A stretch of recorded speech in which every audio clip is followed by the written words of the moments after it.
Good morning again. Happy Sunday again. Anyway, this is chapter 9, part 4, and we're going to continue our discussion of collisions. And in this particular case, we're going to look at elastic collisions.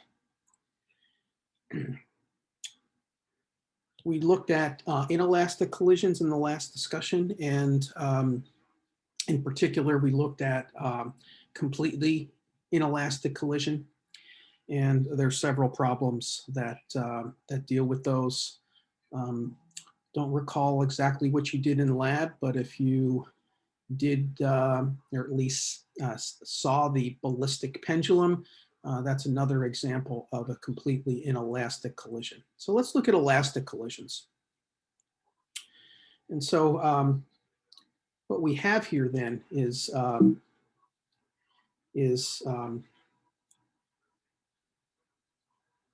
special case. Actually, we're going to look at special cases of special cases. So we're going to look just at one-dimensional elastic collisions. And so if we imagine, again, I guess the best image to have in your mind are billiard balls, pool balls. So if we have an object here, sort of M1, which is moving with some V1 initial, again in this direction. And if we have another object here, M2, V2 initial, and they're going to collide in a head-on collision. The other scenario would be that if we have M1, V1 initial in this direction, and M2, V2 initial in this direction. Let's see, let me erase these guys and just be a little bit more precise here. So these are vectors, and then V1 initial is going to be in this direction. V2 initial will be in this direction. And you'll notice that, that the magnitude of V1 initial is greater than the magnitude of V2 initial. It's the only way they could collide. If V2 initial were greater than V1 initial, then clearly M2 would just continue to outpace M1 and they would never collide. Okay, so there are the two scenarios. Now remember, in elastic collisions, kinetic energy is conserved, and linear momentum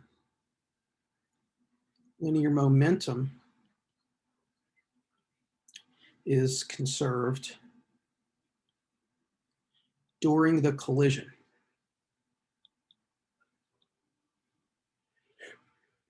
Okay. And once again, just to drive this point home, here's our system. Here's our system of particles. Okay. So now let's take a look at this, and we're going to let the algebra take care of the signs, and so let's write out the expressions for both kinetic energy conservation and momentum conservation. So for kinetic energy, lots of subscripts here, people. So just bear with me. Do check that I don't make any mistakes. I'll try not to. If I do, I will hopefully realize it somewhere along the line, and we'll correct it. So, so we have 1/2 m1 v1 initial squared plus m2, or 1/2 m2 v2 initial squared. It's going to be equal to 1/2 m v1 final squared plus 1/2 m2 v2 final squared. Okay, so that's our statement of conservation of kinetic energy. For linear momentum, we have m1 v1 initial plus m2 v2 initial. It's going to be equal to m1 v1 final plus m2 v2 final. Okay, and so we can get rid of these 1/2s, these annoying 1/2s. And so what I'm going to do is collect all m1 stuff on one side and all m2 stuff on the other side.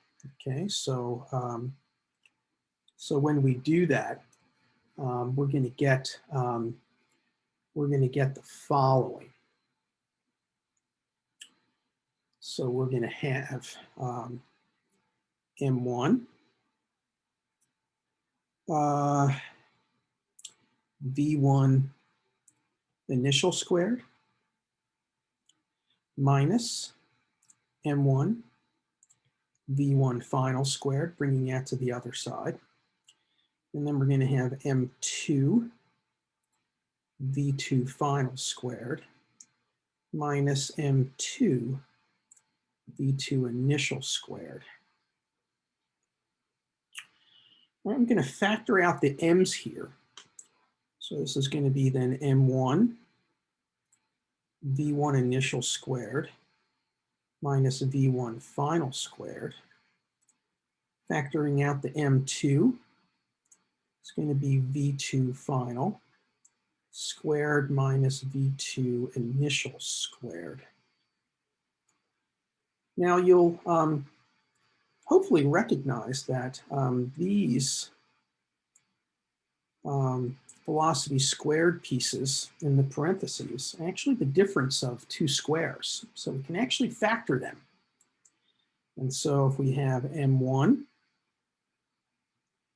v1 initial plus v1 final times v1 initial minus v1 final, it's going to be equal to m2 v2 final plus,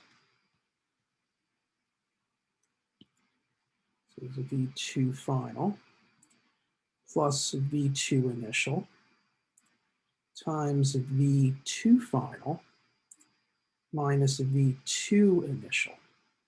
Okay. What we're going to do here is bring down the equation for linear momentum conservation.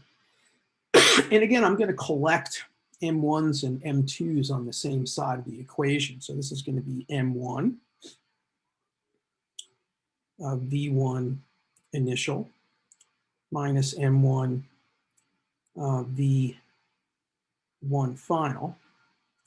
It's going to be equal to, you know what, let me, what I'm going to do here is give myself just a little space, okay? So this is going to be then, this will be whoop, down here. This will be m1 v1 initial minus m1 v1 final.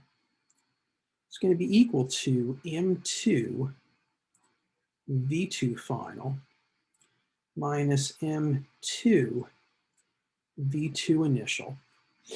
And I'm going to factor out the m's. So then I'm going to come back up here. I'm going to have m1 v1 initial minus V1 final. Factor out the M2, so it'll be V2 final minus V2 initial.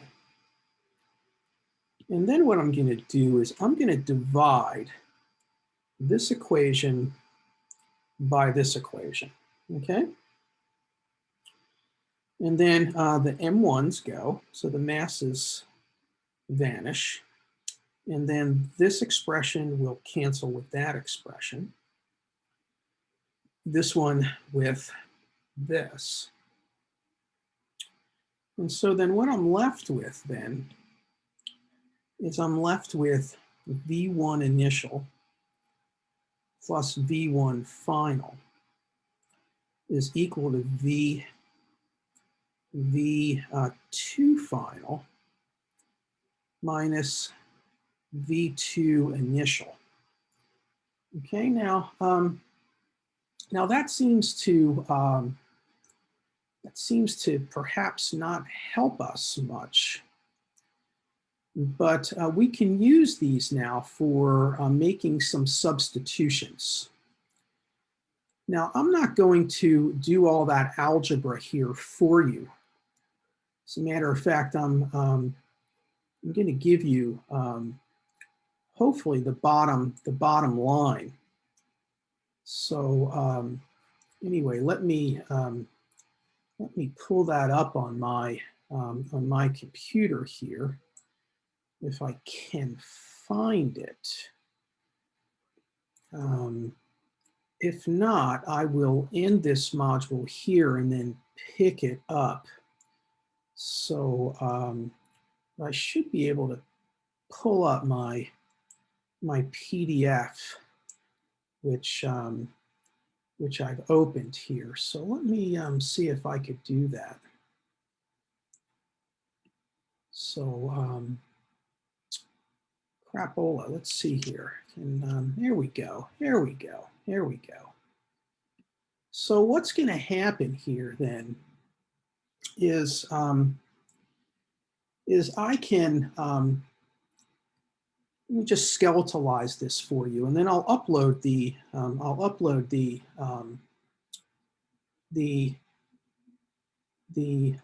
solution. And as a matter of fact, maybe you can see this right now, okay? And so let me just get these final equations here, and then I will upload this derivation for you onto Blackboard. So what's the bottom line here, right? So really what we're looking for is to find V1 final and V2 final. Okay, so here are our unknowns. Okay, and so what we can do here now is we can use this expression to substitute for the initial velocities. And what we're going to have at the end of the day is V1 final is going to be equal to M1 minus M2 over M1 plus M2 times V1 initial plus 2M2 over M1 plus M2 V2 initial. And then we'll have V2 final is going to be equal to 2M1 over M1 plus M2 V1 initial plus M2 minus M1 over M1 plus M2 V2 initial. Okay, so let's go back to this now. So using this and substituting into the use this to substitute into the linear momentum equation.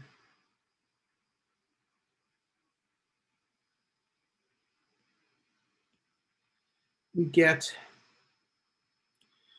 these two expressions. Okay, now you'll see that these allow us to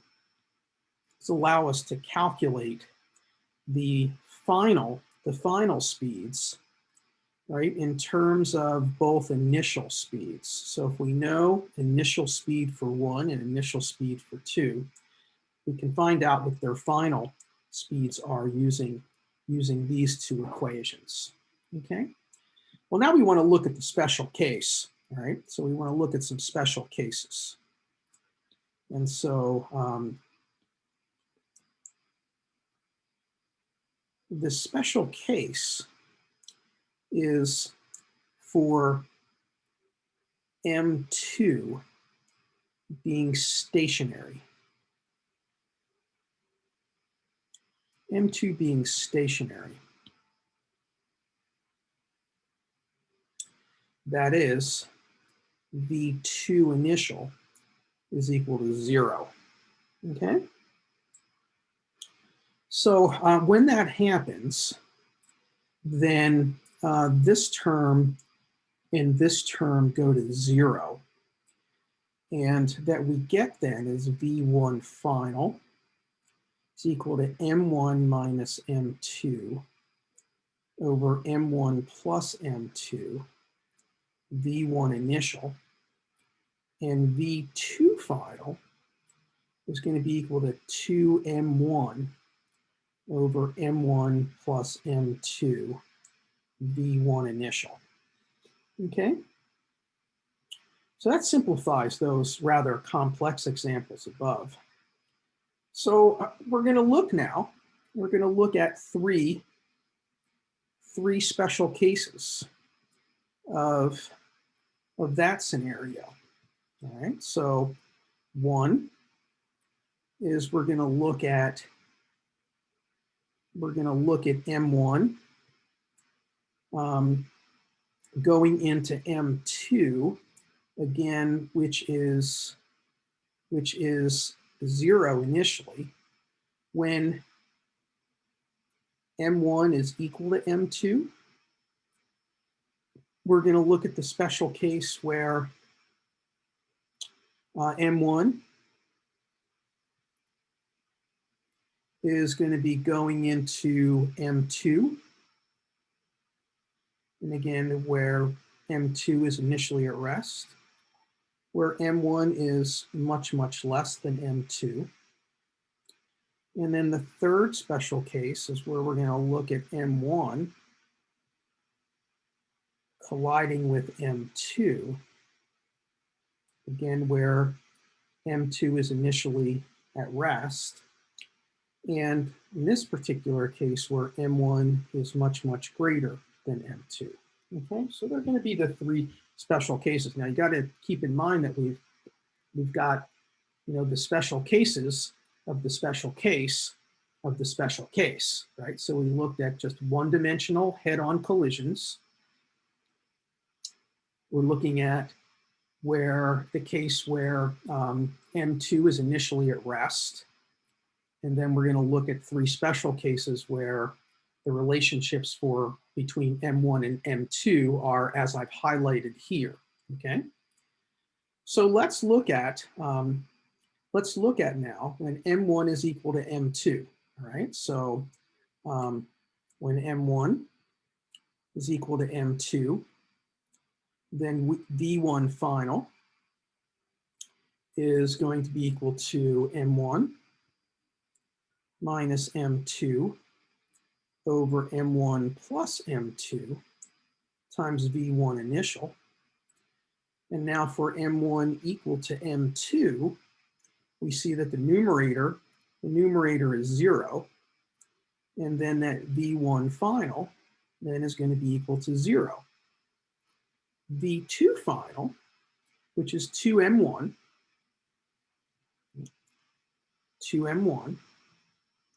over M1 plus M2, which now is going to be equal to 2 times M over M plus M for M equal to M2. And so that's 2m over 2m. Whoopsie daisy. Hang on here, folks. This is times v1 initial.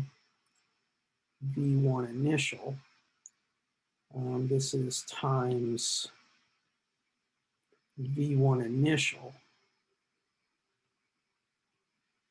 This is V1 initial. This cancels, and we get V1 initial. So it says that V2 final is the same as V1 initial. So what happens if M1 is equal to M2, and if you think of two pool balls on a table, if any of you have ever played pool, if you shoot the cue ball into an object ball head on, both of them have the same mass, the cue ball will come to a stop, will come to rest, and the other ball will go off with whatever speed the cue ball had. Okay, so that's pretty interesting. If any of you have ever seen Newton's cradle, and you could look that up on Wikipedia. Same physics applies there as well, Newton's cradle. Okay, so you should take a look at that on Wikipedia. All right, so the second example is where M1 is much, much less than M2. And that might be like shooting a ping pong ball, you know, into a bowling ball. We kind of have an idea of what's going to happen here, right? The ping pong ball is just going to collide, right? The ping pong ball will collide with the bowling ball, and the ping pong ball will reverse direction. The bowling ball will go off with some very, very, very tiny speed after collision, okay? So let's see if this is borne out by these expressions. Okay, so so remember now V1 final is going to be equal to M1 minus M2 over M1 plus M2 times V1 initial. If M1 is much, much less than M2, then this is going to be approximately equal to M2 adding a very small number to a very large number gives you the very large number. This then is going to be negative M2, because again, adding a very small number to the negative of a very small number is just going to give you a large negative number times V1 initial. These cancel and give us negative V1 initial. And that makes sense. It says that V1 final, right? V1 final, the speed of the ping pong ball after collision is actually going to be in the opposite direction to what it was initially. Okay, so there's V1 initial. Okay, now V2 final is going to be 2 times M1 over M1 plus M2 times V1 initial. And that's going to be approximately equal to 2M1. There's nothing we can do with the numerator since M1 is much, much smaller than M1 over M2. And again, you have a very small numerator, a very large denominator, which is going to give you a very small quotient. This is going to give you a small quotient times V1 initial. And that's exactly what we said. We said V2 final would be a very small velocity. Okay, so that's that second special case. And lastly, let's look at the third special case. That's this time where we're going to be colliding a bowling ball into a ping pong ball. And this is the one that's pretty counterintuitive, okay? This would be M1, this is M2. This is the case where M1 is much, much greater than M2. And let's see what happens here. So V1 final is going to be M1 minus M2 over M1 plus M2 times V1 initial.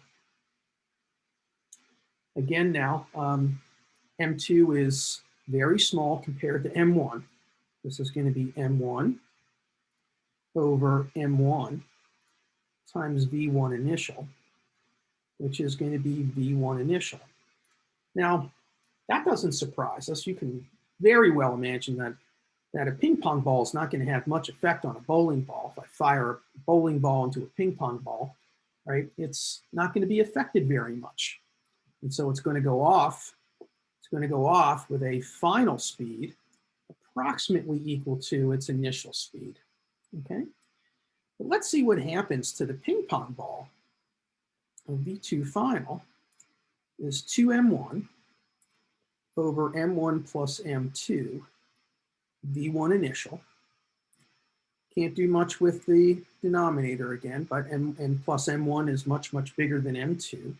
The denominator now is approximately equal to M1. And so then this gives us M1's cancel twice times V initial.